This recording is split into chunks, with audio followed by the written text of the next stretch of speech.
এবার কি তাহলে হাসনাত আব্দুল্লাহ বিনা প্রতিদ্বন্দ্বিতায় জয় পেতে যাচ্ছে ত্রয়োদশ জাতীয় সংসদ নির্বাচনে? কুমিল্লা ৪ আসনে যা ঘটল তা দেখে তেমনটাই মনে হচ্ছে।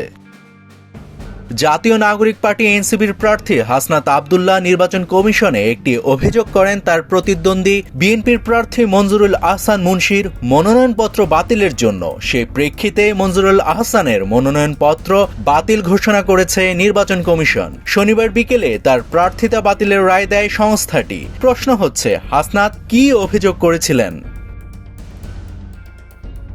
জানা গেছে, ঋণ খেলাপির অভিযোগ এনে মঞ্জুরুল আহসানের মনোনয়নপত্র বাতিলে ইসিতে আবেদন করেছিলেন তার প্রতিদ্বন্দ্বী হাসনাত। নির্বাচনের আগেই শক্ত প্রতিদ্বন্দ্বীর প্রার্থিতা বাতিল হওয়াতে হাসনাত জয়ের দিকে এক ধাপ এগিয়ে গিয়েছেন বলে মনে করছেন অনেকেই। তবে আসনটিতে বিএনপির প্রার্থীর মনোনয়ন বাতিল হলেও বিনা প্রতিদ্বন্দ্বিতায় হাসনাতের কি জয়ের সুযোগ আছে?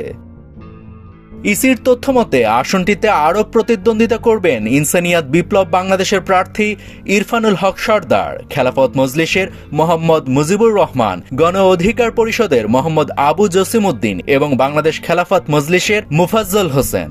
এর মধ্যে খেলাফত মজলিস ও বাংলাদেশ খেলাফত মজলিস ঐক্যবদ্ধ বাংলাদেশ জোটের সঙ্গী হওয়ায় তাদের প্রার্থীরা প্রার্থিতা প্রত্যাহার করে নেবেন বলে ধারণা করা হচ্ছে।